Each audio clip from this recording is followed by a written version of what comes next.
नमस्कार दोस्तों, मैं अनुपम मिश्रा आप सभी का स्वागत करता हूं आपके अपने यूट्यूब चैनल फौजी ड्रीम्स में। दोस्तों, आज के इस वीडियो में हम बात करने वाले हैं जो एसएससी जीडी के अंतर्गत जो पोस्ट आती हैं, जैसे बीएसएफ, सीआरपीएफ, सीआईएसएफ, आईटीबीपी और एसएसबी के बारे में। तो आज मैं स्पेशली बात करूंगा एसएसबी के बारे में, जो एसएसबी में मिलने वाली सुविधाएँ हैं उनके बारे में, और क्या सिस्टम रहता है, कितनी छुट्टी रहती हैं और किस तरीके से फोर्स में आ सकते हैं।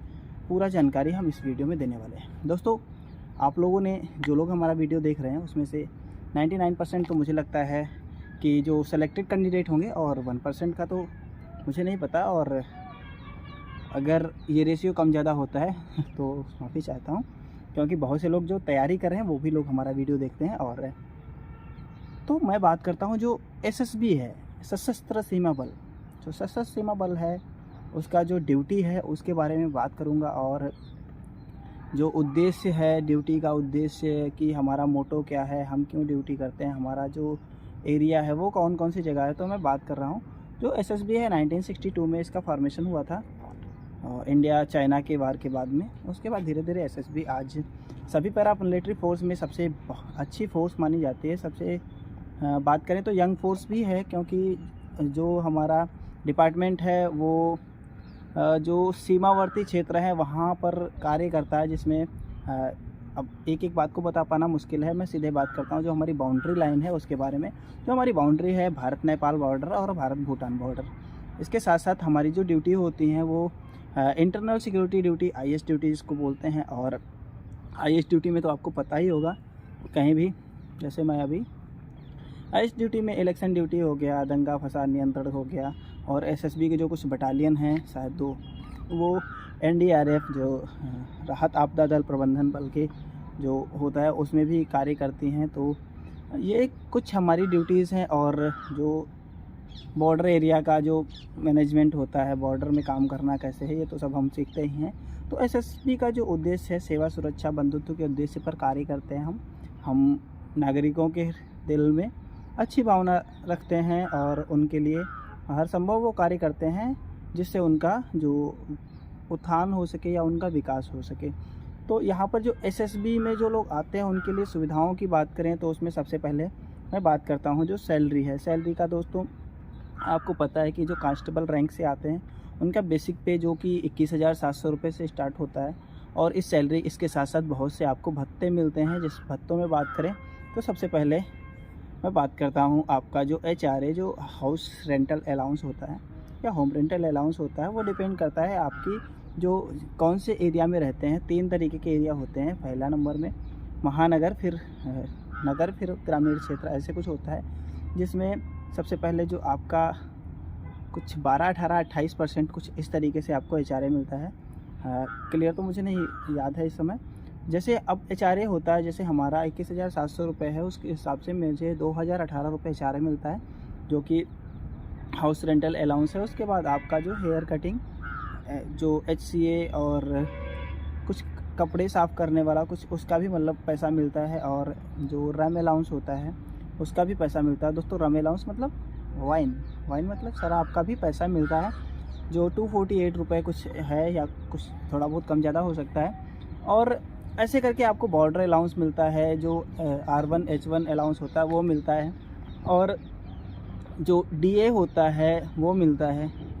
और जैसे TA, बहुत से लोग बोलते हैं यार अगर आप छुट्टी जाते हो, जो ट्रेन से जाते हो, उसका जो पैसा होता है वो कौन देता है, तो दोस्तों उसको भी हम TA में ले सकते हैं।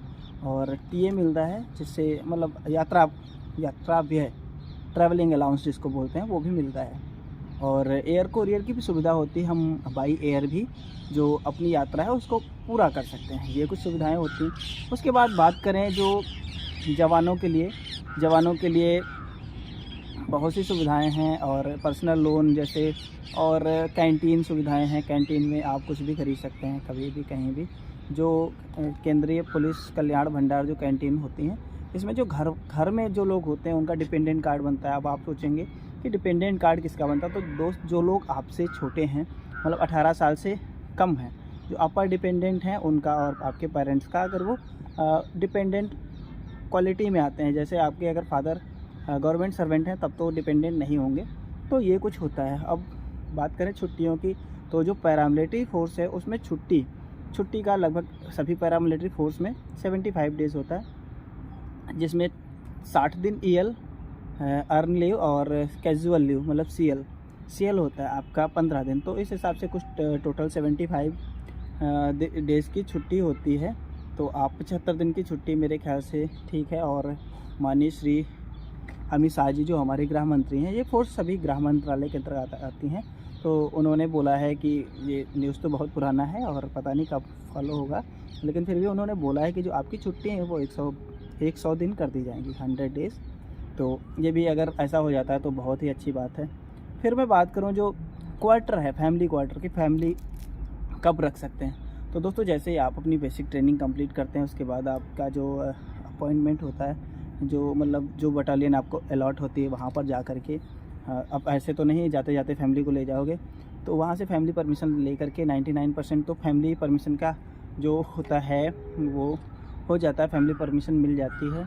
और उसमें जो रूम की बात करें, जो टाइप ऑफ बिल्डिंग, तो उसमें भी अलग अलग कैटेगरी की बिल्डिंग होती हैं, टाइप 1, टाइप 2, टाइप 3। तो टाइप 1 जो होता है जो सिपाही रैंक के लिए होता है, टाइप 2 फिर SOs के लिए, इंस्पेक्टर के लिए, फिर ऐसे ज़्यादा आपको जानने की भी ज़रूरत नहीं, वो आप ट्रेनिंग में सीख जाओगे। अब दोस्तों मैं बात करता हूँ जो आपका, जैसे आप कमांडो में जा सकते हैं, तो दोस्तों यार आपको पता होगा जो NSG है और SPG है, उसमें हम पैरामिलिट्री फोर्स में जो SSB है उससे भी हम कमांडो में जा सकते हैं।